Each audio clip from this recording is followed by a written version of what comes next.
Hi hello friends, welcome to my channel. இன்னைக்கு என்ன செய்ய போறோம்னா சிக்கன் பிரியாணி.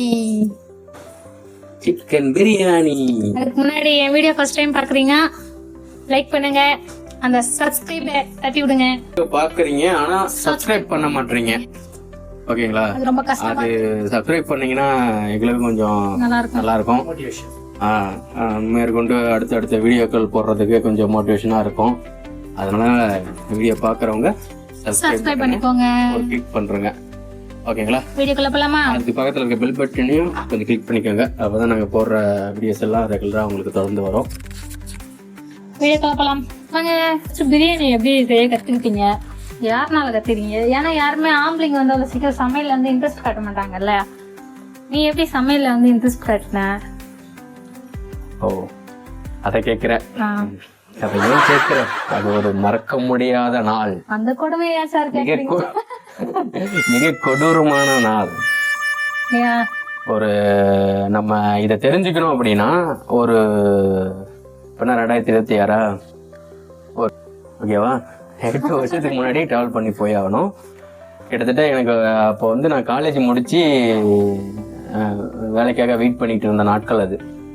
அப்போ வந்து ஃப்ரெண்ட்ஸுங்களோட, அதான் வில்லேஜ்னா இருக்க தெரியும் இல்லையா, வில்லேஜ்னா வந்து ஃப்ரெண்ட்ஸுங்களோட சும்மா ஜாலியாக சேர்ந்து அந்த கூட்டாஞ்சோறு ஆக்குறது, அப்புறம் அவங்க வீட்டில் அப்பா அம்மா யாரும் இல்லை அப்படின்னா அங்கே போய் வந்து ஏதாவது வந்து கலாட்டா பண்ணிக்கிட்டு ஏதாவது சமைக்கிறன்ற பேரில் ஏதாவது ஒன்று பண்ணிக்கிட்டு கிடப்போம். அது அப்போலேருந்தே வில்லேஜில் ஒரு பழக்கம்னு வச்சுக்கிங்களேன். அப்படி ஒரு இப்போ வந்து அந்த மாதிரி எதுவுமே இப்போ ஃபேமிலி ஆகி போச்சு. இங்கேயே உட்காந்து குட்டிச்சத்தில் கொண்டாட உருட்டிட்டு உட்காந்துருக்கோம், அந்த மாதிரி இருக்கு. அப்போது அன்னைக்கு ஒரு நாள் நாங்கள் ஒரு 4 பேருன்னு வச்சுக்கிங்களேன். என்ன பண்ணலான்னு தெரியல, ஒரே போர் அடிச்சுது. சரி என்ன பண்ணலாம் அப்படின்னு யோசிச்சுக்கிட்டு இருந்தோம். அப்போ வந்து சரி ஓகே, பிரியாணி செஞ்சா என்ன அப்படின்ற மாதிரி ஒரு டாக்கிங் வந்தது.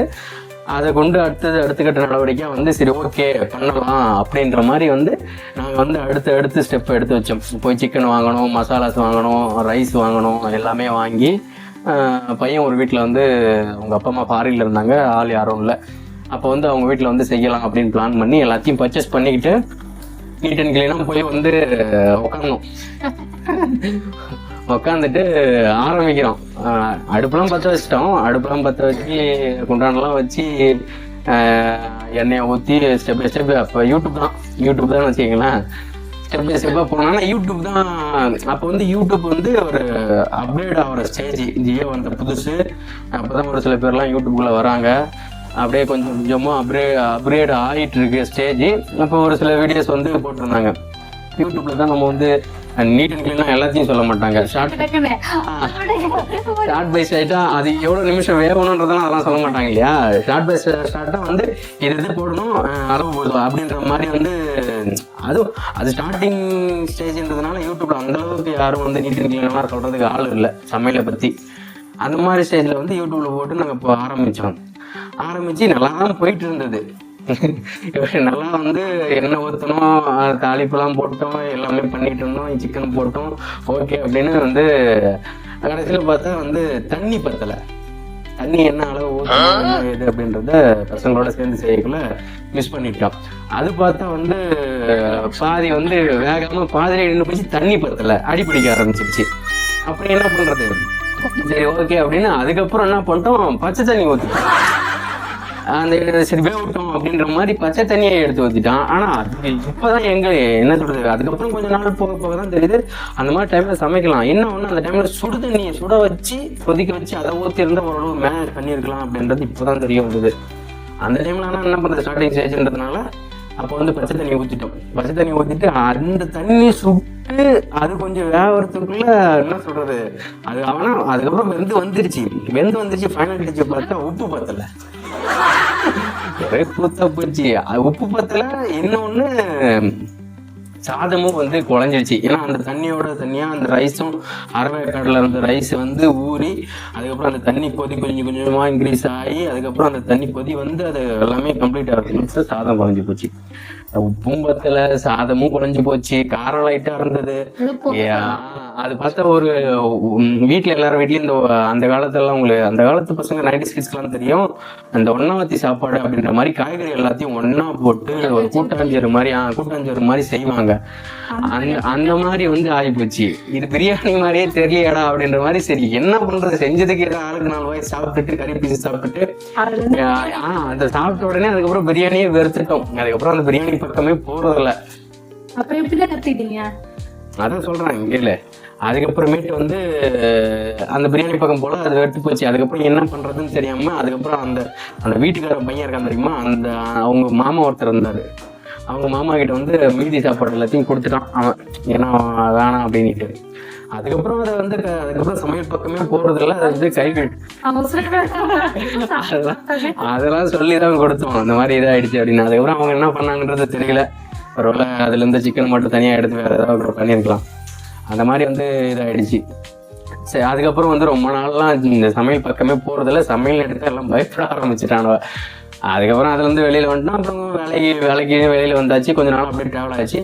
அதுக்கப்புறம் ஒரு 1 or 2 years தாண்டி ஒரு புது கம்பெனிக்கு போனேன், புதுசாக வேலைக்கு போனேன். அங்கே வந்து ஒரு செட் ஆஃப் த ஃப்ரெண்ட்ஸ் இருந்தாங்க. ஆனால் எனக்கு சமையல்லாம் ஒரு இன்ட்ரெஸ்ட் இருந்தது. அப்போலேருந்தே ஒரு இன்ட்ரெஸ்ட் இருக்கும், சரி சமைக்க கற்றுக்கணும் அப்படின்ற மாதிரி. அந்த சமைக்க கற்றுக்கணுன்றது யாருனால அந்த ஒரு இன்ட்ரெஸ்ட் வந்தது அப்படின்னா தல அஜித், அல்டிமேட் ஸ்டார் தல அஜித். அவர்னால தான் எனக்கு வந்து அந்த ஒரு இன்ட்ரெஸ்ட் வந்து முத ஆரம்பித்த ஒரு விஷயம். ஏன் அப்படின்னா அவர் வந்து பிரியாணி ரொம்ப சூப்பராக பண்ணுவார். பிரியாணி மட்டும் நான் சாப்பிட்டதில்லை, அந்த கொடுக்கலாம் நமக்கு கிடைச்சதில்ல. அப்படின்னா நிறைய பேர் சொல்லி நான் கேள்விப்பட்டிருக்கேன், நிறைய இன்டர்வியூவில் கூட பார்த்துருக்கேன். அந்த மாதிரி வந்து அவரை பார்த்த ஒரு இம்ப்ரெஷன். அது இல்லாமல் அவருக்கு பிரியாணி மட்டும் இல்லை, மற்றபடி எல்லா ஃபீல்டுலையுமே எல்லா விஷயமே கற்றுக்கணும், தெரிஞ்சுக்கணுன்ற ஒரு ஆர்வம். அந்த மாதிரி வந்து நமக்கும் எல்லா ஃபீல்டுலையும் ரொம்ப டீட்டெயில்டாக ப்ரொஃபஷனலாக கற்றுக்கணும் அப்படின்றத தாண்டி ஓரளவு தெரிஞ்சு வச்சுக்கணும், செய்ய தெரியணும் அப்படின்ற அந்த ஒரு ஆர்வத்தில் தான் வந்து இந்த பிரியாணின்ற ஒரு பக்கம் வந்தது.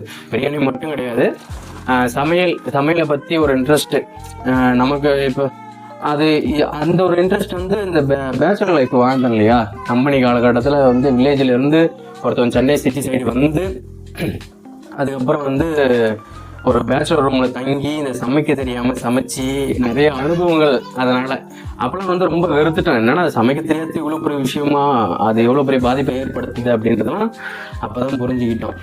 ஒரு டைம் அப்படின்னா வந்து சென்னையில் சேமியா செய்கிறோம் அப்படின்ட்டு அப்போ ஒரு கொலாப்ஸ் நடந்தது. அப்பயும் சமையலில் சொதப்பு, ஏன்னா செய்ய தெரியல. சமையலை பற்றி எந்த ஒரு நாலேஜும் இல்லை. எதை எப்போ முன்ன போடணும் பின்ன போடணும், எது எவ்வளோ நேரம் வேகணும் அப்படின்றது எந்த நாலேஜுமே கிடையாது. அப்படியே பிளாங்காக சரி எண்ணெய் போடுங்களா கடுகு போடுங்களா போடு அது எவ்வளோ நேரம் வேகணும் வேகாதெல்லாம் தெரியாது. அது ஒரு பக்குவம் இருக்குது. சமையல்ன்றது ஒரு கலை. அதெல்லாம் வந்து செய்ய தெரிஞ்சவங்களால செம்மையாக பண்ணலாம்.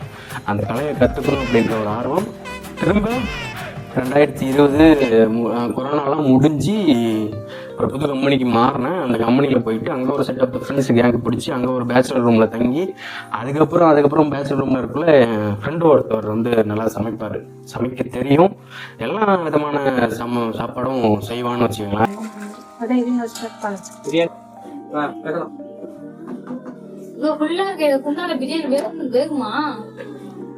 அதெல்லாம் பொங்கி வரும். பொங்கல் பிரியாணி இல்லை, இது பொங்கல்.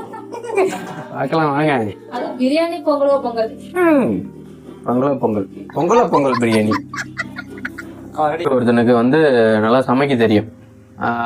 ஆமாம், அவனை பார்த்து தான் எனக்கு திரும்ப ஒரு ஆர்வம் வந்தது. சரி ஓகே, நமக்கு ஆல்ரெடி ஒரு ஆர்வம் இருந்தது. பட் இருந்தாலும் அதுக்கப்புறம் வந்து பேச்சுலர் லைஃபு, வேலை, ஒர்க்கு அப்படின்னு ட்ராக் மாறி போச்சு. அதுக்கப்புறம் அந்த ட்ராக்கில் வர முடியல. அதுக்கப்புறம் பேச்சுலர் ரூமில் தான் ஃப்ரெண்டு ஒருத்தர் எல்லா வகையான சாப்பாடும் செமையாக சூப்பராக சமைப்பான். எப்படின்னா பொண்ணுங்களே தோற்றுருவாங்கன்னு வச்சுக்கேன்.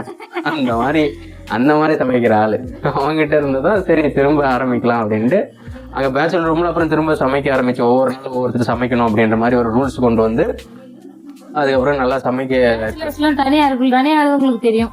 ஆமாம், பேச்சுலர் எல்லாமே ஒவ்வொருத்தருக்கும் ஒரு அட்டெண்டன்ஸ் போட்டு வச்சிருக்கோம். மோஸ்ட்லி வந்து பேச்சுலர் வந்து எல்லாருக்கும் சமைக்க தெரியும். மேக்ஸிமம் சமைக்க கற்றுக்கிட்டு இருப்போம். எல்லா டிஷ்ஷும் சமைக்க தெரியுமா அப்படின்றத தாண்டி ஓரளவு சமைச்சு மேனேஜ் பண்ணி கொண்டு போகிற அளவுக்காவது சமைக்க கற்றுக்கிட்டு இருப்போம். பேச்சுலர் லைஃப் வாழ்ந்தவங்களுக்கு அதெல்லாம் தெரியும். வில்லேஜில் இருந்து வெளியில் வந்து ஊரை விட்டு பொதுமக்களை விட்டு ஊர் மக்களை விட்டு அப்பா அம்மாவை விட்டு எல்லாத்தையுமே விட்டு கடைசி எல்லாத்தையுமே விட்டுட்டாங்க. எல்லாரையும் விட்டுட்டு வந்துட்டு பேச்சுலர் லைஃப் வாழறவங்களுக்கு அந்த ஒரு இது தெரிஞ்சிருக்கும்.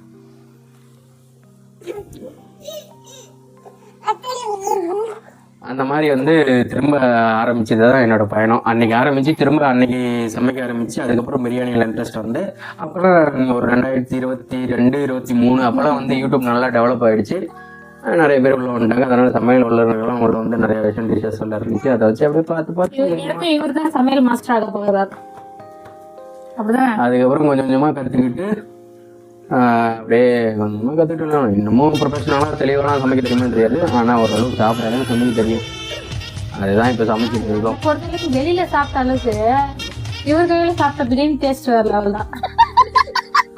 சமைக்கக்குள்ள நமக்கேற்ற மாதிரி நம்மளால ஈஸியாக சமைக்க முடியும். அதான் ஒரு ப்ளஸ். எப்படின்னா காரம் உப்பு எதுவாக இருந்தாலும் கடையில் போய் சாப்பிட்றோம் அப்படின்னா ஒரு சில கடையில் நம்ம உப்பு அதிகமாக இருக்கும், இல்லாட்டி காரம் கம்மியாக இருக்கும், உப்பு கம்மியாக இருக்கும். அந்த மாதிரி வந்து ஒரு பொதுவாக ஜென்ரலாக ஈக்குவலாக இருக்கணும் அப்படின்றதுக்காக நிறைய விஷயத்த மேலோட்டமாக பண்ணுவாங்க. இந்த மாதிரி வீட்டில் சமைக்கக்குள்ள காரம் சாப்பிட்றவங்கன்னா காரம் அதிகமாக சாப்பிட்றவங்கன்னா காரம் அதிகமாக போட்டுக்கலாம். இல்லை உப்பு கொஞ்சம் ஜாஸ்தியாக இருந்தால் தான் நமக்கு கரெக்டாக இருக்கணும், உப்பு கொஞ்சம் ஜாஸ்தியாக போட்டுக்கலாம். அந்த மாதிரி ஸ்பைசஸ் எக்ஸ்ட்ரா சேர்த்துக்கலாம். எங்கள் ஃபேமிலி வந்து கொஞ்சம் ஸ்பைசியான ஃபேமிலி. காரம் அதிகமாக சாப்பிடணும்னு நினைப்பாங்க. காரம் இருந்தால் தான் அது ஒரு நான்வெஜ் அப்படின்றத உணர்ற ஒரு ஃபேமிலி இது. அதனால கொஞ்சம் ஸ்பைசியா நான்வெஜ் சாப்பிட்றதுல எங்கள் வீட்டில் போய் கண்ணில் தண்ணி வரணும். கண்ணில் இருந்து தண்ணி வந்துட்டு சாப்பிட்டா தான் அது நான்வெஜ் சாப்பிட்றாங்க. அப்புறம் போய் பாத்ரூம்ல போய் உட்காருவாங்க. அதான் அதுக்கப்புறம் இதான் அப்படின்னு தெரியும். அதுக்கப்புறம் கத்திட்டு கதை கிடப்பாங்க. அதெல்லாம் வேற விஷயம். நம்ம நல்லா காரம் தரமாக ஸ்பைசியாக அப்படின்ற மாதிரி சாப்பிட்ணும் அப்படின்றது தான் எங்களோட ஃபேமிலியோட ஒரு டார்கெட்டு. அதனால் வீட்டில் செய்யக்குள்ள கொஞ்சம் அது வெளியில் வந்து கிடைக்காது இல்லையா. ஏன்னா ஒரு சில பேருக்கு வந்து வெளியில் வந்து பொதுவாக தான் பண்ணுவாங்க. அதனால் ஒரு சில பேருக்கு காரம் பிடிக்காது, ஒரு சில பேருக்கு காரம் பிடிக்கும். அங்கே வந்து எங்களுக்கு ஏற்ற மாதிரி கிடைக்காது. அதனால தான் எங்கள் வீட்டுக்காரம்மா வந்து சொல்கிறாங்க, வெளியில் சாப்பிட்றத விட வீட்டில் இவங்க செய்கிற பிரியாணி நல்லாயிருக்கும் அப்படின்ற மாதிரி. இதுதான் என்னுடைய பிரியாணி ஸ்டோரி. உங்களுக்கும் வேணும் இவர் பிரியாணி வேணும்னா வாங்க சாப்பிடலாம். எங்கள் வீட்டுக்கு ஒரு நாள் வாங்க. ஆமாம், வீட்டுக்கு வந்துடுங்க எல்லாரும், சாப்பிட்டு போயிடலாம். உங்களுக்கு பிடிச்சிருந்தா லைக் பண்ணுங்கள், ஷேர் பண்ணுங்கள், சப்ஸ்கிரைப் பண்ணுங்கள். அப்படியே அந்த பெல் பட்டனையும் கிளிக் பண்ணுங்க. அப்பதான் நாங்க இதுக்கப்புறம் போடுற எல்லா வீடியோ உங்களுக்கு வந்து சேரும், எல்லா வீடியோஸும் உங்களுக்கு வந்து சேரும். அப்படியே வந்து ஞாபகம் வச்சுக்கோங்க, சப்ஸ்கிரைப் பண்ணுங்கப்பா. மறந்துடாதீங்க. ஏன் நிறைய பேர் பாக்குறீங்க ஆனா சப்ஸ்கிரைப் பண்ண மாட்டீங்க. அது ஒரு பர்சன் தானே, ரன் ஆயிடுப்போது. சப்ஸ்கிரைப்பை தட்டி விடுங்க. அடுத்த வீடியோல பார்ப்போம். Tata, bye bye.